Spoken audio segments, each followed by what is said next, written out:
Welcome to our very first episode of Diversity Right in Front of You. I'm your host, Kadon Jackson. I'm joined today by our guest expert and TEDx speaker, Dawn Bennett Alexander, who is an employment lawyer specializing in diversity, equity, and inclusion.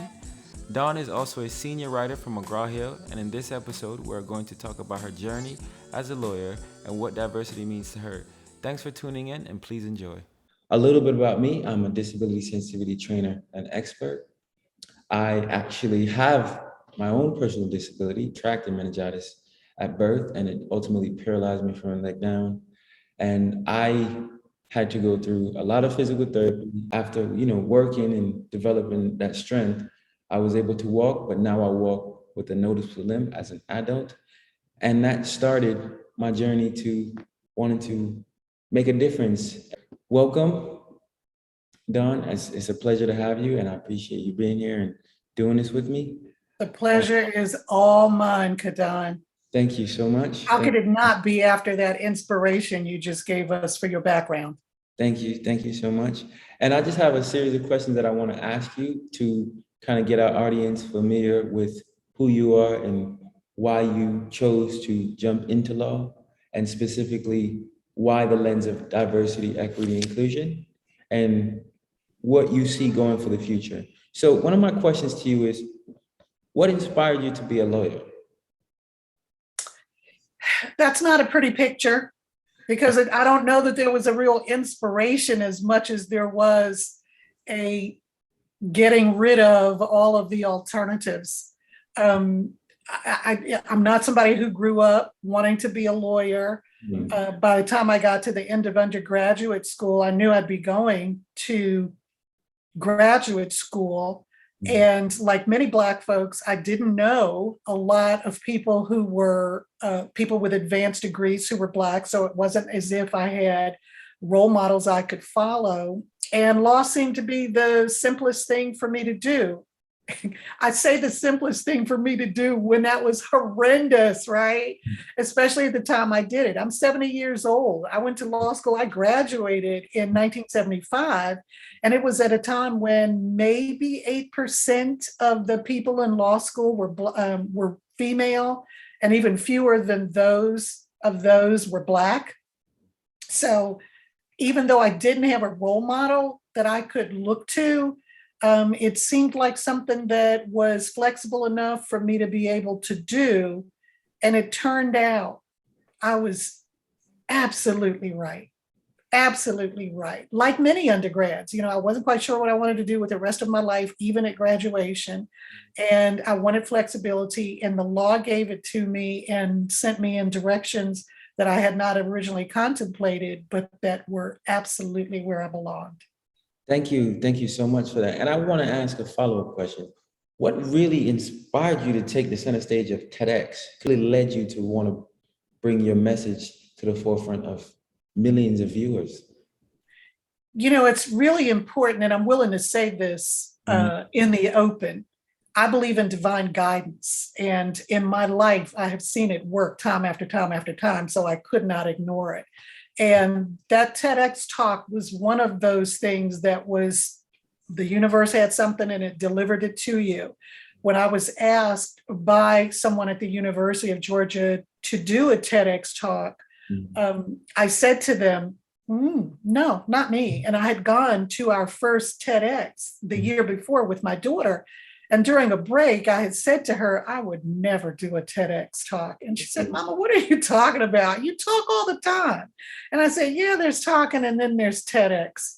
And TEDx is different because it's me doing a unilateral talk, just one way toward the audience. I'm used to a much more interactive setting. So I said it would not be the forum for me. And lo and behold, the next year I get asked to do it. And I said, no. And they said, but you're the one that everybody says we ought to ask to do it. And I said, I understand what you mean. I do a lot of talking, and my talks are really well attended, and I understand why. But the TED Talk is something different. And they said, would you? And it was this, and I want to say this for your audience. It was this inspired on the part of the universe, not me. The person said to me, please don't say no. And of course, when somebody's standing in front of you, it's kind of hard to say to do that, right? So they said, look, if you fill out the form for it, you'll be able to say no later. But if you don't fill out the form, then you won't get a chance to do it. And I literally said, okay, I'll fill out the form. But when I filled out the form, I literally got to the place where I was supposed to push the submit button. And I called them and I said, I'm about to press the submit button. Are you sure about this? Really? And they said, press submit. And I pressed submit, and the rest of it was history. It's now been viewed over 160,000 times.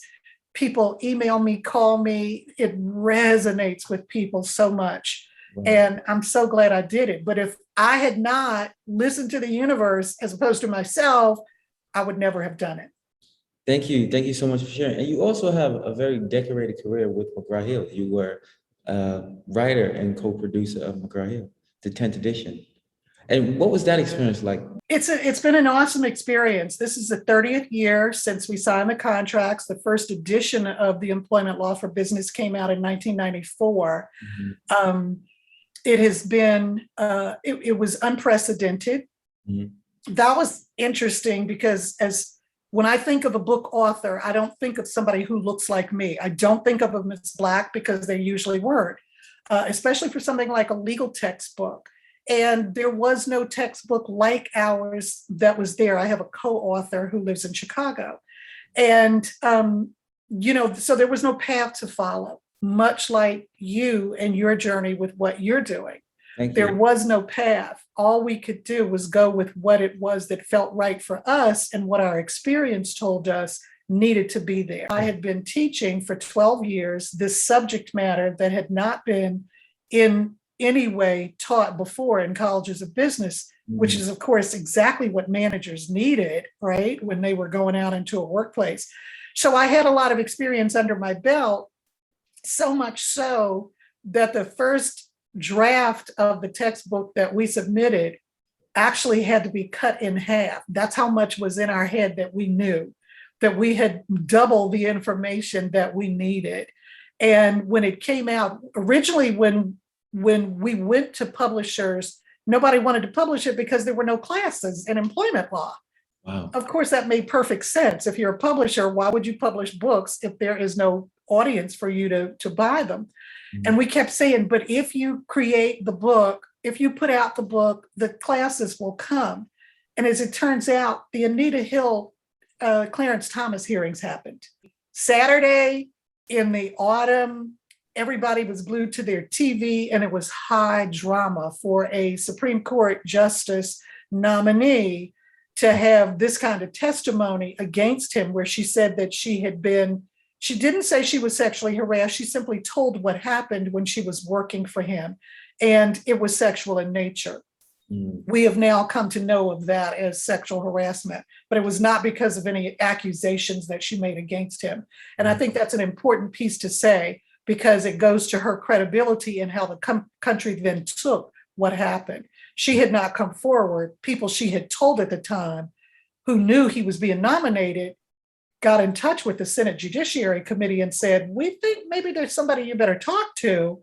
And they called her up and said, essentially, when she said she didn't want to testify, if you don't come forward with your story, we're going with what it is that we've heard, and you won't have a chance to tell your story. So she felt like she needed to come forward.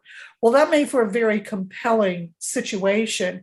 And the country all of a sudden had its baptism by fire into the area of sexual harassment. Mm-hmm. Well, that next week, we went from publishers saying, there's no market here, to having competing contracts on our desks. Right? I mean, turned on a dime. People wanted to have a textbook because they finally understood how important it was for managers to be able to know this stuff walking into a workplace. And once it came out, in fact, the first edition ended up winning some sort of award that they have in the publishing industry for books that exceed whatever the projections are for what they think it will sell. And it has been number one ever since. Wow. And seeing the changes over the years in the law because it teaches about discrimination. Title VII of the Civil Rights Act of 1964, which prohibits discrimination on the basis, workplace discrimination on the basis of race, color, religion, gender, and national origin, and some other laws such as the Age Discrimination Act and the Americans with Disabilities Act. And there was really no place in colleges of business in particular. And I say them, that's important because this is who is in charge of this when you get into a workplace.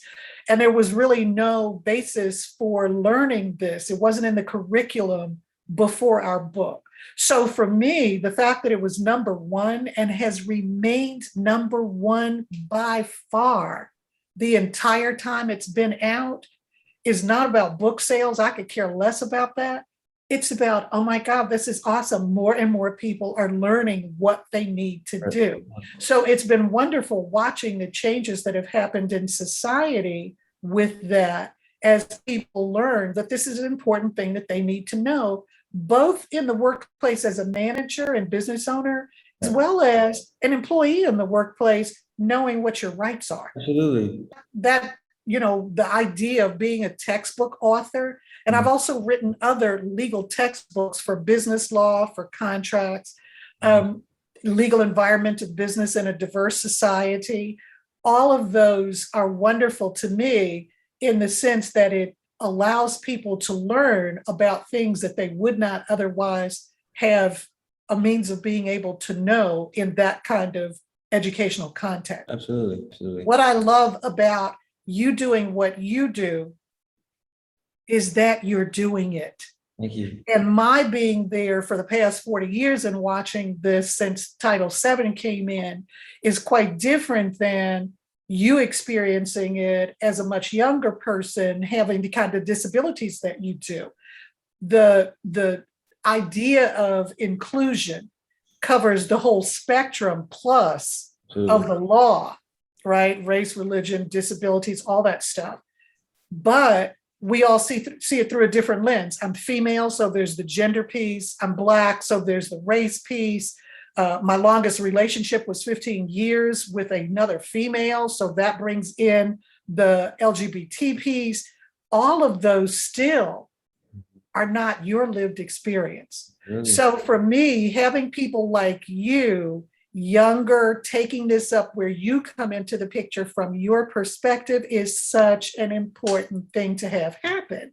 So I have two questions, given what it is that you told us originally in your introduction. Right. One, given that you were from almost birth, paralyzed from the neck down, what in the world, what was that journey like? What inspired you to get to the place where you are now walking with what you said was a noticeable limp? Like, who cares, right?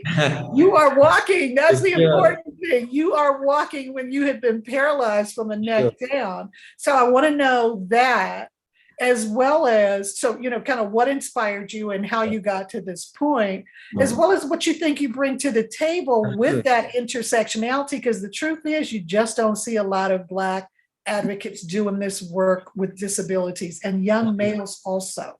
Absolutely. Both of those are huge. Absolutely. So tell us. Thank you. Thank you also for asking such a beautiful question.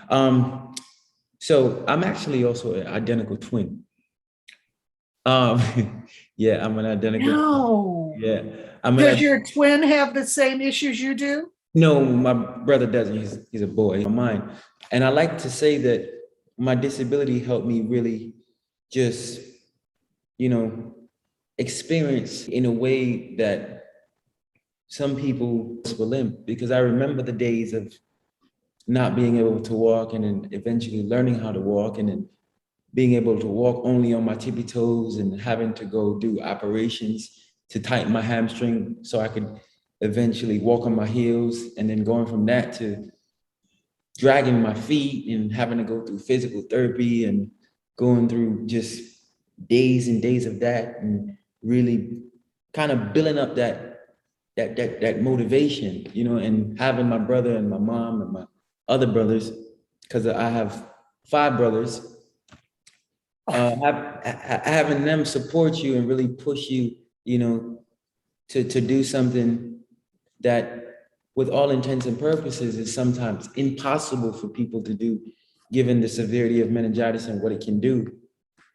To be on the other side of it is an incredible feeling. But more importantly, being here now, I get to see how I can make a difference, right? Because I have a personal experience with a disability. So it prompted me to, learn about myself and, eventually get the opportunity to start working, jobs. So I did. And I saw how my disability affected people, right, at work. And it's not necessarily in a bad way. They just didn't know how to navigate it and do it in a way that was, conducive to bringing other people in. So what I did, I said, you know what, let me take the position to help them. So I started my company, Able Differently.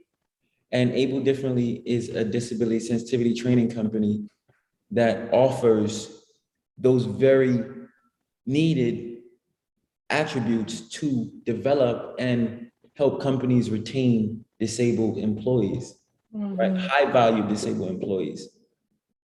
And that's where my life work has brought me. And it's an incredible thing to know that I was in a position where I couldn't walk, and I have brothers and family around me that inspired me to now be able to work in corporate America and work for companies that support, and help me with just understanding that dynamic, but then me also taking that very needed information and knowledge from them and starting my own company to teach others how to bring in more high value disabled recruits. Yeah. Oh, I love that. I love that. It is just mind-blowingly wonderful. And I mean that in the truest sense of the word. Thank you. Having done this work for so long, I have just a broad understanding of what the experience that other people have ends up doing in a workplace and how much it can help to make that workplace better. And very often the people who have the differently abled positions will think of this as something that helps them. The truth is, it helps all of us. Right. One of the first questions that I will usually ask when I do exercises in the workplace is, what messages were, because the messages in our head fuel what we do, right? Whether we realize it or not. And examining what those messages are is an incredibly important thing to do, to know what's in your head and what you're doing. And one of the questions that I usually ask first is, because it tends to be the easiest, what were your messages growing up about people who were disabled, about disabilities? And it's really interesting because people they haven't thought about that before. But all you have to do is look around at a workplace and see that there are not a lot of people, certainly with obvious sort of disabilities, to know these folks are in a certain category in people's heads that make it so they're not showing up in a workplace. They don't get hired at the same rate that somebody else would, even though they are absolutely as qualified outside of this disability, right? And they will routinely say, oh, we learned that we were supposed to be nice to them and, try to be helpful. And I say, yeah, that was some of your messages. And before I ask the question, we talk about where these messages come from, right? All the different places they come from. And I say, that was maybe what your mama told you, but what other messages did you get? Were they the ones that were the first ones you invited to your birthday party, or that you invited to play on the playground? And who got teased on that playground? And then they remember the other side of it, right? And that was in their head and formed a lot of their ideas. Then they really start talking about, how they felt about people with disabilities when they weren't even aware that those thoughts were still in their head. Right. But they were, and they talked about it.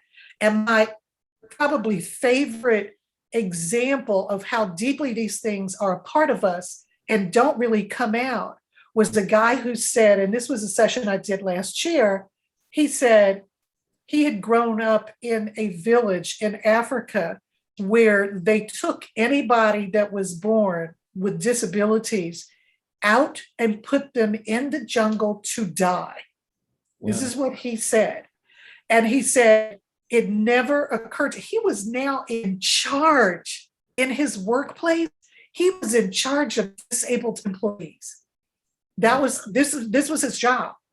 He said it had never occurred to him until I asked that question, what was in his head about that? Because what was in his head was still a lot of those same thoughts, that these are people who are not worthy of living. And he was in charge of the disabled employees in his workplace. Mm-hmm. And he didn't realize that whatever the disability was, he just had this lingering stuff. And he said to me right there in the middle of the session, what am I supposed to do to get rid of this? I don't want this in my head.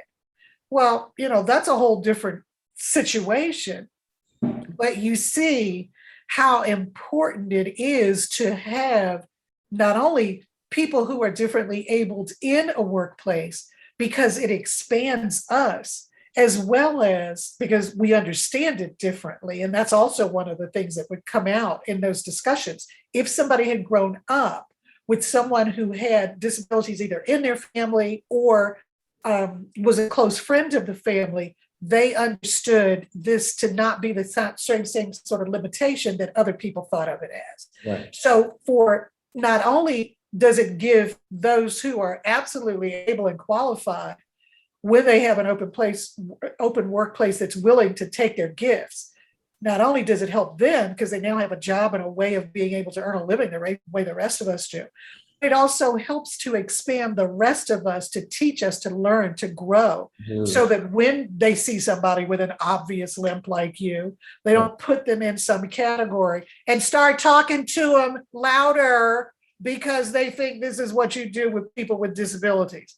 It's like, it's my legs. It's got nothing to do with my ears. I can hear perfectly fine. Right.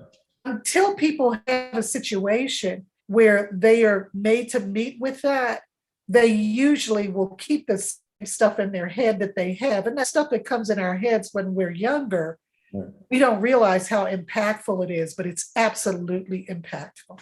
Right. And that's a great point, right? I think the issue with having that conversation is not necessarily an able-bodied person or a corporate, employer or someone in the role to hire, recruit, and train disabled employees.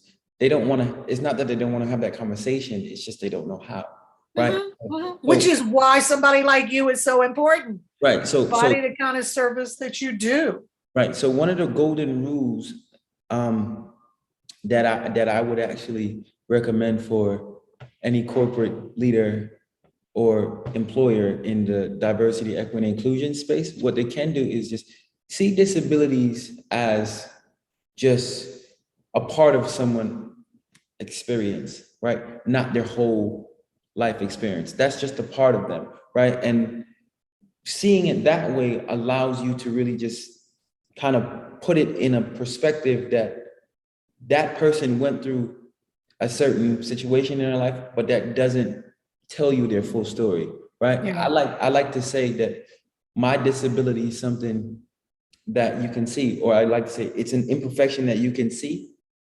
That's obvious to you. I know you have an imperfection, I just can't see it, right? But I want to position what is perceived as an imperfection. Right, okay. Exactly. I want to position this, that when you look at somebody with a disability, be mindful that they navigated life with that disability for a very long time. So they understand how to navigate the world. Absolutely. From their perspective. And I had a lot of that growing up. And, even as an adult, people, out of generosity, of course, want to assist me. And then I have to tell them, hey man, like the only difference between me and you is my limitation is something you can see. And I Yeah. know you have one, I just can't see it. Right. I Yeah. got it. I got it. If I do need your help, I'll ask you. So that brings me to my next question, and I'll just move around my questions a little bit because you kind of are answering a few of them. How should employers navigate their disability disclosure as a employment lawyer? How do you feel they should navigate the disability Yeah. disclosure?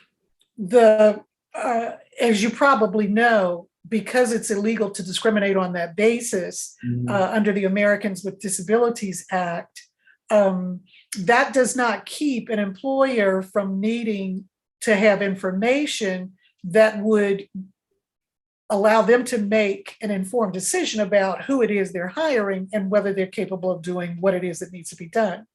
So while you may not be able to ask outright, do you have any disabilities? What you should do is set up, and this is best case scenario, you tell what the job requirements are and ask the question, is there anything about these job requirements that would limit you in some way? Okay. We don't care what the limitation is. It could be that you have a different sense of time. It could be that you have physical disabilities. Whatever it is, you're not specifically asking about the disabilities. Right. You are saying, these are the job requirements. Are you able to do this? Now, in that conversation, somebody may say to you, well, this is about me talking on the phone and I can't hear very well. Okay. You haven't asked as an employer, so there's no liability on the basis of that. They have come forward and told you, but once they tell you, you have a duty to accommodate that disability to the extent that it does not cause you an undue hardship, as long as they are still qualified for the job. Absolutely. So what you want to do is now as an employer, if this is the person that's chosen, and there's no requirement that you choose them simply because they have a disability. But if this is the person that you choose, that there may be something that you may need to do. Okay. It's always best if a person tells you something like that to say what usually happens in that situation for you. Okay. Don't assume that you know better than they do what it is that they need. Absolutely. Okay. Because if you don't live that life, if you don't have those disabilities, you don't know. And you got the best person to tell you, the best resource you could possibly have standing right in front of you. Absolutely. And when you say, okay, you told me that you're a bit hard of hearing, what do you usually do about that in these situations? And they may say, I just need a phone amplifier. Okay, taken care of. Absolutely. So you recommend that employers allow for that natural exchange of conversation to develop that answer that they're looking for from that. Yes, but the answer should come from the person, right, the applicant. It should not be something that the employer asks about. Absolutely. Because then it looks like, why do we ask questions? We ask questions because we want to know the answer, right? Why do we want the answer? Because we're going to use it to make a decision. Absolutely. Of course, what the employer is doing, if they ask the question, is they're making it look like this matters to them, and they are going to use it in their decision-making process. And to do that, if that person does not get chosen, and it was asked by the employer has then left themselves open for an employee or an applicant to say, well, they asked me about my disability and then I didn't get the job. Okay. You don't have that same conversation. You don't have that same outcome when the employer asks something that is specific. These are the job requirements.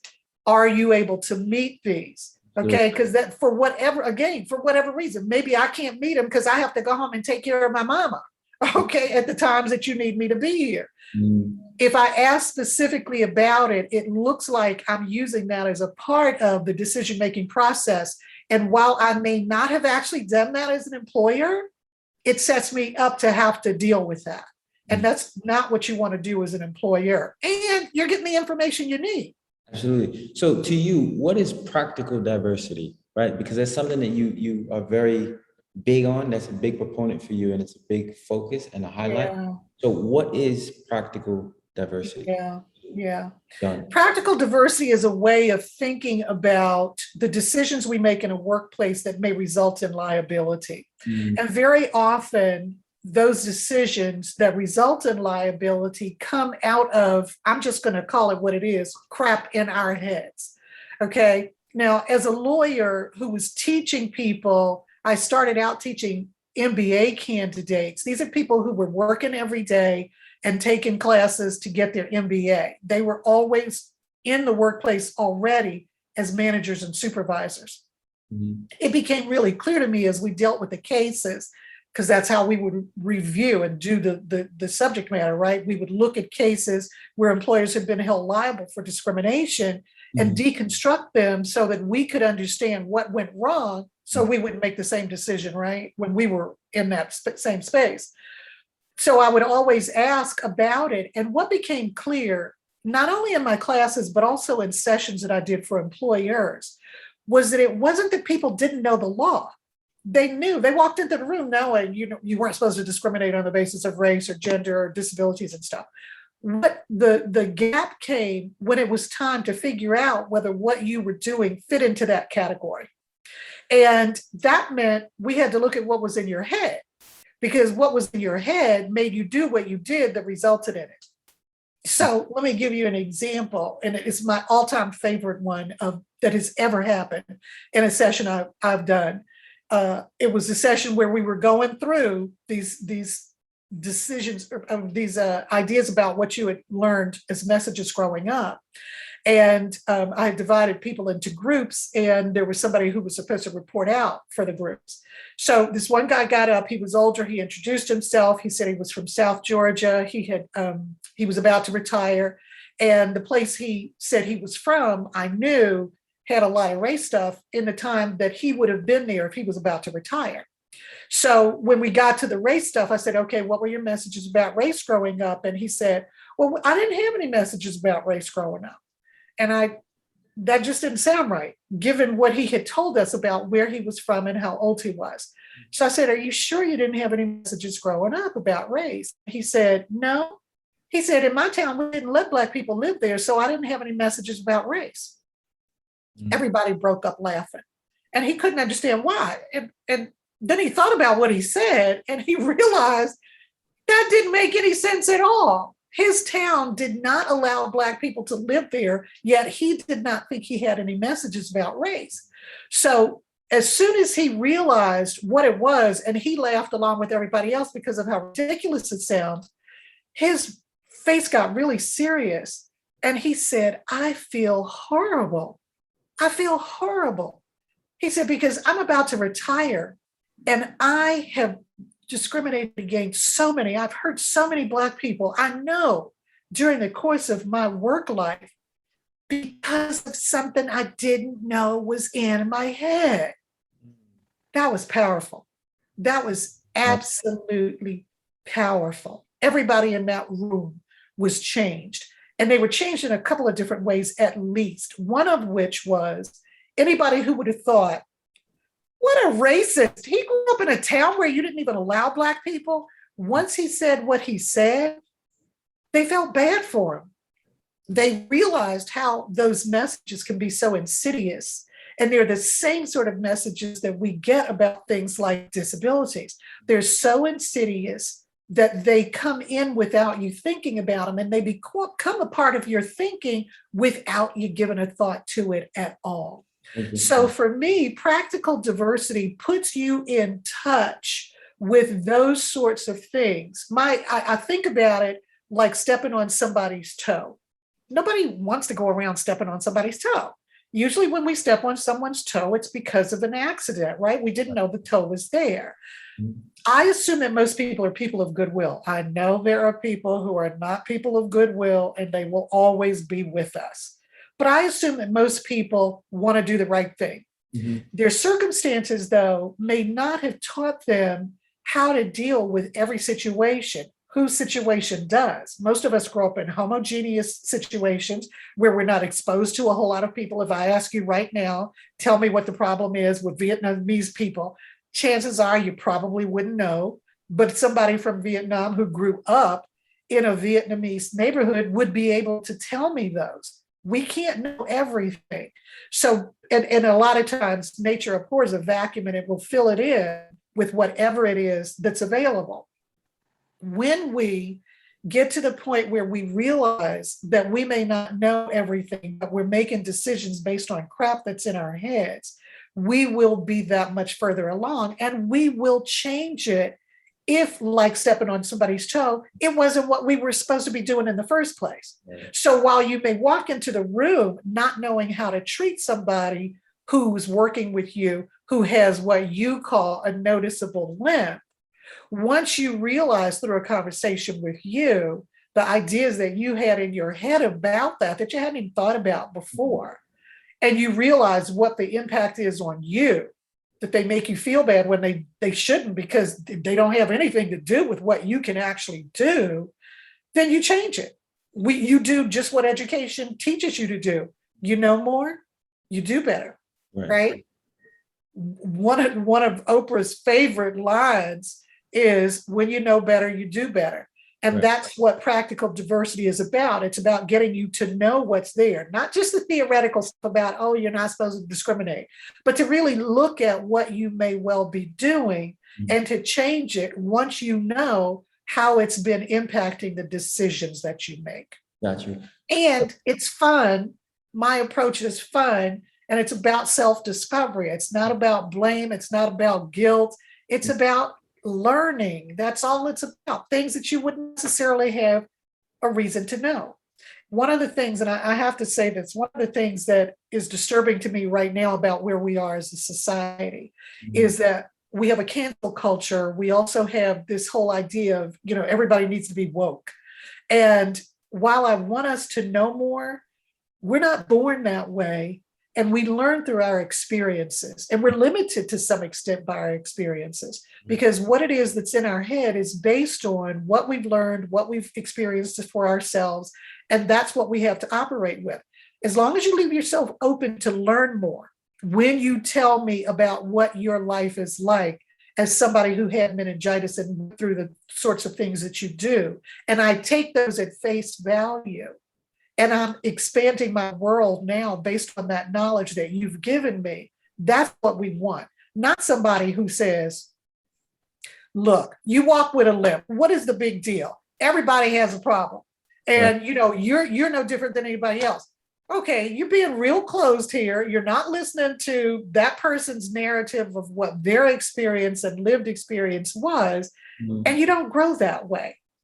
Even if we just got to the place where we would allow somebody else's narrative to become a part of our knowledge base and we act accordingly, that would be a huge thing for us to be able to do, to accept those who, for whatever reason, are different from us.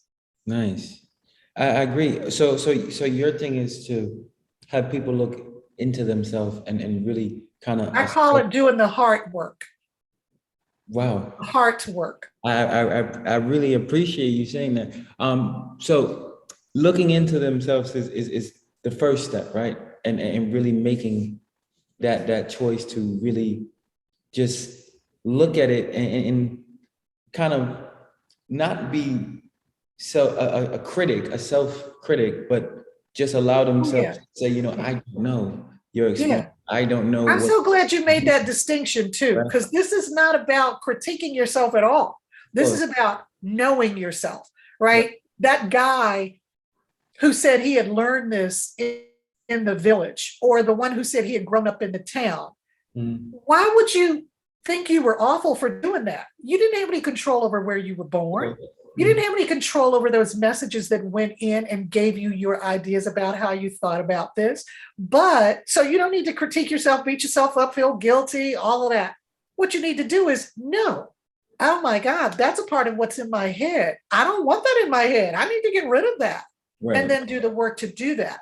Absolutely. And the reason that becomes important to make it individual, even though systemic, absolutely, discrimination is there, is real, but everything starts with the individual.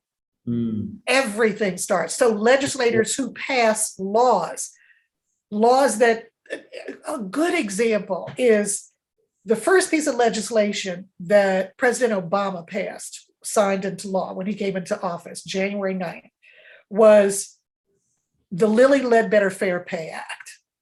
He had watched his grandmother, who mostly raised him, work in a bank where she saw people that she trained, males, keep going up and up and up. She stayed at the same level. And of course, it was gender discrimination in the banking industry that was a part of that. And even the same thing for his Obamacare, right? The health legislation he passed. He watched his mother on the phone struggling with insurance companies about coverage as she was dying of cancer. So this became something that was a part of his experience as an individual that made it so he later passed legislation about it. That individual is what we see manifested eventually in every sphere, no matter what it is that we're dealing with, either whether it's Supreme Court decisions. So you're talking about the judiciary, executive decisions. We saw that in the last election, how much personal individual stuff ended up being a part of that whole administration for 4 years it was there. And executive stuff, where you've got police who are willing to, based on the stuff that's in their head, feel more threatened by somebody who looks like you than they are by somebody who the only difference is that face is white as opposed to black. All of that is individual decisions based on these people and what they've been exposed to in their narratives. Right. All of that comes from that. The highest decisions in the land are based on what is in your experience, what life tells you about what this is in front of you. Should I pass legislation about this? Yeah, because I get what this was like because I watched my mother and my grandmother deal with these issues. Should I shoot this gun? Yeah, because I think that, this person is a threat to me. All of that is based on the individual heart work that people do about what's in their head that leads to the decisions that they make. That's why it's astonishingly simple. We have complete control over it, but it's astonishingly profound. Right. So let me ask you a question. What's your hope for the future of it, as it pertains to equity? What's your hope for the future? Despite all the crap that's going on, and we are in a crazy period right now in this country with things being so divided and people talking about critical race theory that's not even taught in K through 12, but they're putting out legislation prohibiting it, crazy stuff like that. Despite all of that, I am so optimistic about where we're going. I would really have hoped that we had gotten farther. I was actually at the March on Washington in 1963 as a 12-year-old and heard Dr. King give his I Have a Dream speech. I didn't understand the impact of what that day would be, 50, 60 years later. And, the last 5 years have told us maybe a lot of what we thought we had gained, we have lost, or it wasn't really a gain anyway. I've seen a lot of changes. We certainly have had changes in the last 50 years that I've been thinking about this stuff.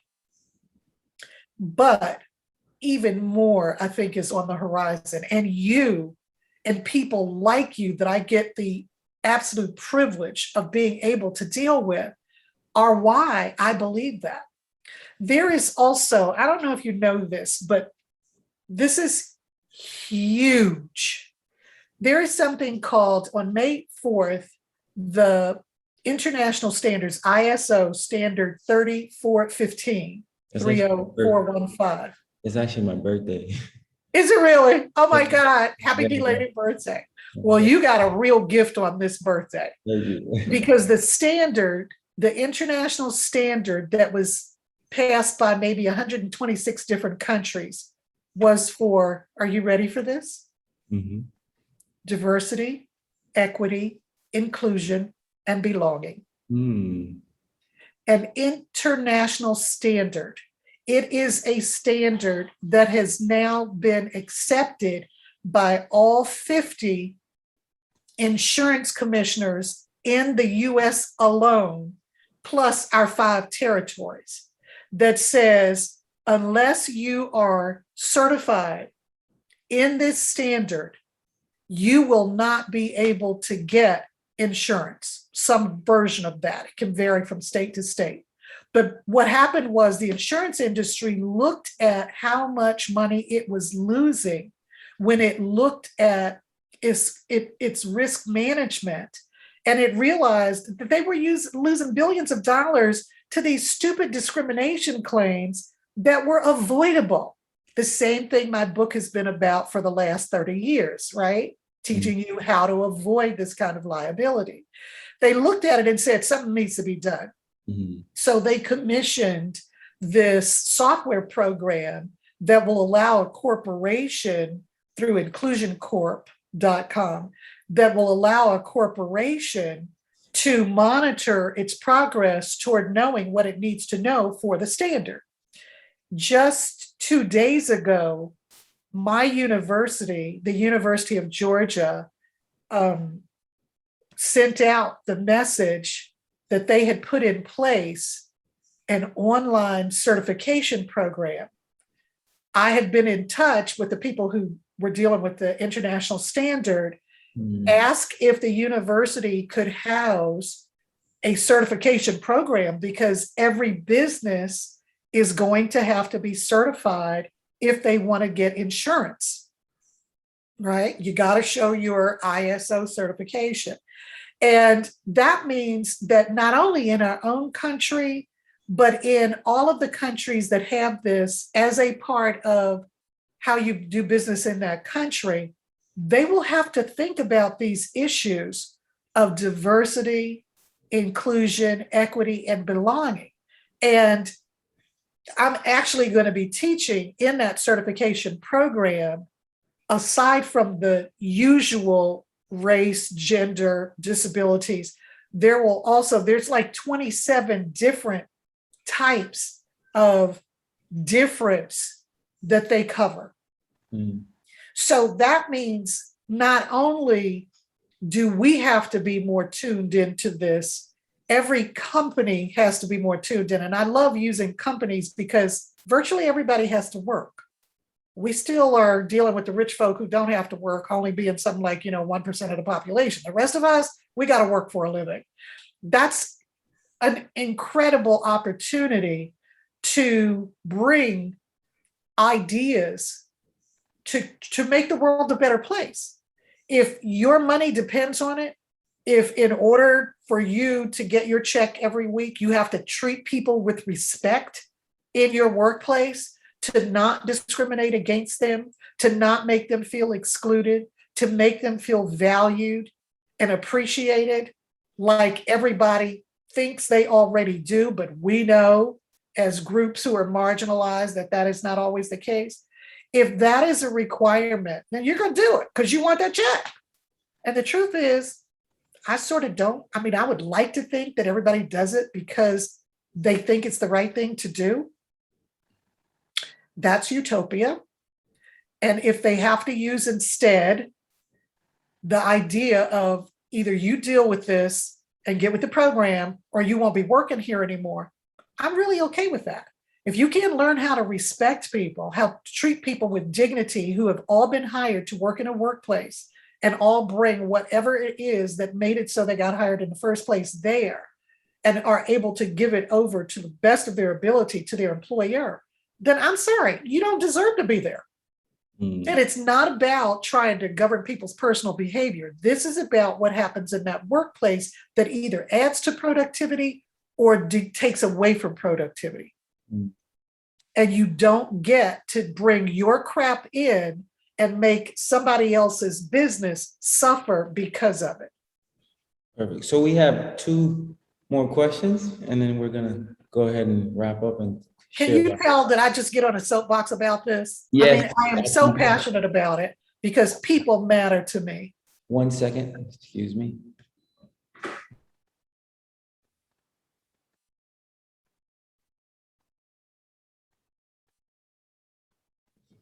So for me, I have just an interesting perspective because it literally is wrapped in both those worlds, right? Having a disability and then being, privileged to work in corporate America, I see both ends of the spectrum, and then I'm able to really assess it in a unique way. So let me ask you a question. As it relates to diversity, equity, and inclusion, where are you at as far as, that that that that change, right? Are you appreciating the changes you're seeing from companies? Are you not? Where are you at with it? Yeah, there's no one answer to that because the changes are along a spectrum, especially after what happened on May 25th, 2020 with George Floyd. Companies sort of jumped into the fray. Many had been doing things before, but it got accelerated after that. 2021, we're talking, October 8th, 2021, today, a lot of those efforts that had originally been there fell off. Some have increased those efforts, but I really think this was a big question when those changes happened. Are they going to be sustained? I have no doubt that they're going to be. Not only are they going to be sustained, but because of the ISO 3415 standard that we talked about, they're going to increase. Now, that doesn't mean it will be smooth sailing. There are people who think of this as a zero-sum game. I've never thought of respecting people, of valuing people, of appreciating people as a zero-sum game. You can be good and I can be good, and you're not taking anything away from me. I'm not taking anything away from you. We do two different things. We're just bringing those things to the workplace. There are other people who don't feel that way. And for whatever reasons, all the crap that happened when they were growing up or whatever, we're going to have those people with us. But because we will have leadership and policies that make this a way that we go through the world and the workplace, we're going to have to see a difference. Things take time. That's one of the things you realize as you get older. Things take time. And when you are changing an entire society, and with that ISO standard, we're talking about changing a whole world. It doesn't, think about it. Society is made up of who? It's made up of individuals, and we will all progress at a different rate. Right. There are people right now who absolutely get Me Too. There are other people who are still fighting the concept. Women should take whatever they get. They shouldn't wear short dresses. What do they think wearing perfume is about? It's supposed to be an invitation. I get that stuff in a workplace. Okay. So because it has to be dealt with on an individual basis through policy, it's going to take a minute to get there. Okay. But I don't have any doubt that despite what we saw, even for the past 5 years in the former administration, that we will get there, because I believe it's where we want to be as a society. I don't believe we live in a society where people want to hate each other and want to, marginalize each other. I believe that it's a process, but that we move forward with that process. You did mention that you had 2 questions for me. What was the second question? The second question was, what do you think you bring to the mix with your intersectionality? You are, when I think about who I see voicing issues about disabilities, it generally is not somebody who's a young Black male. You made the decision that your voice was important, and thank God you did, because I think it's important as well. There's so much good work you're going to do. What do you think you bring to the table with that particular, those attributes that's not there already? And thank you again for that question. That's a loaded question, so I'll answer in parts. One of the things I think I offer, being sort of in kind of both spectrums at the same time, that intersectionality, is just a voice, right? Just saying, hey, look, because I'm disabled does not mean I don't want to teach you how, to work with me, or teach you how to better work with others that are either neurodiverse or have physical disabilities, right? So that's one part. I want to use my voice and my experience and my material to help companies, have that conversation, and not that apprehensiveness or resistance that they most often feel. It's really just about meeting them where they are, right? And letting them know, hey, we're willing to meet you where you are, just meet us where we are, right? And let's develop together. Let's do this in unison. Use my intelligence, use my experiences as sort of the precursor to get you to your ultimate goal, wherever that goal may be, right? And let me use your perspective and your intelligence to get me where I want to go, right? I want to be a stable, in your organization. I want to be a leader in your department, or a manager of the organization, and I want you to support me even though I have a disability. So that's one part. And the second part is just speaking to the lens of, that marginalized group of people with disability. Like, look at them from what they can do. Look at them for where their capabilities lie. Don't look at them for what you see or what you don't see, right? Because you also have those individuals or those persons with invisible disabilities, right? Create space for them as well. The ones that don't have physical disabilities like me, create space for them to come to you and have that conversation. Hey, man, if it being a woman, I, have to go through chemotherapy because I have breast cancer, right? That's a disability. You might not be able to see it, but it's a disability, right? Create space for women like them, or create, conversation for men with prostate cancer, not just for people like me with physical disability, but also for those with invisible disabilities. So I think if we do that, we'll be fine. And we are, worlds ahead of where we used to be, and we're getting it done. And I appreciate just being here and being somebody who can bring my voice to the forefront and my experiences being disabled, also with, my African American, roots and features, still speak to that lens as well. So I appreciate, Yeah. both. Yeah. perspectives. One of the, again, when you've been around as long as I have, you've seen a lot. And one of the things that tends to happen, which is why I'm so excited about you doing what you're doing, is that the focus for the resistance to where society is at any particular time by a group that has been marginalized in that narrative ends up being white.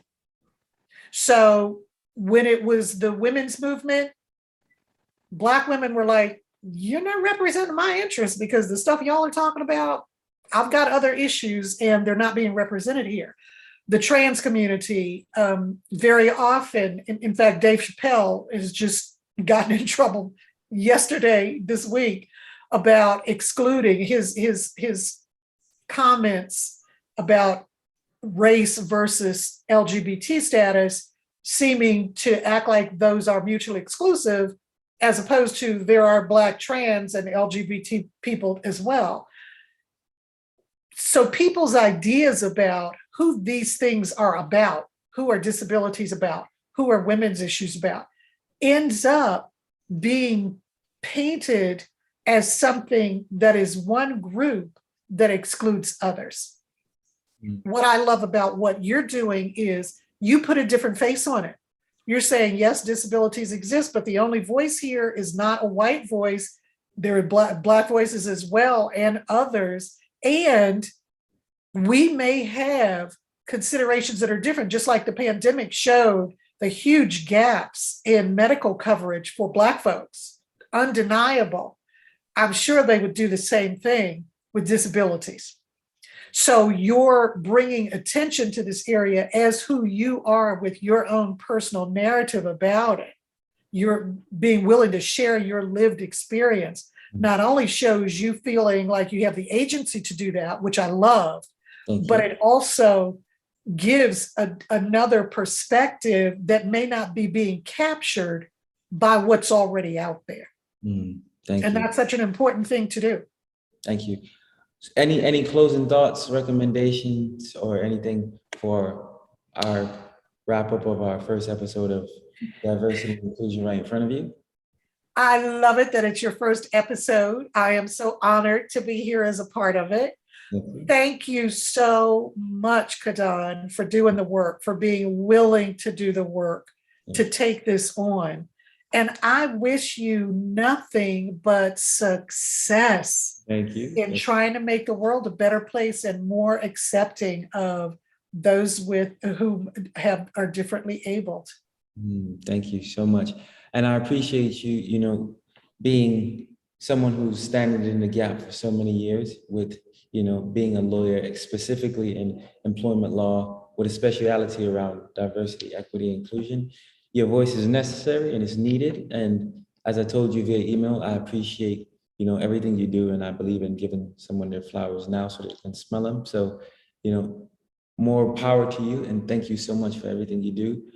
You're a big support for me, and I appreciate my opportunity to speak to you and talk about disability sensitivity and what we need to do to push the message forward and get it to a place where we feel comfortable, to do more work. And thank you for everyone who is already doing their part in making this happen. Doesn't matter that be Black, white, doesn't matter the race, gender, sexual orientation. We appreciate you all and we thank you for viewing. Take care. All right. Much continued success. Thank you so much. Teach us. Teach us. Thank you. Thank you so much. I appreciate having you and thank you for all you've done. All right. Take care, Dawn. Okay. All right, Kadan. Bye-bye. Bye-bye.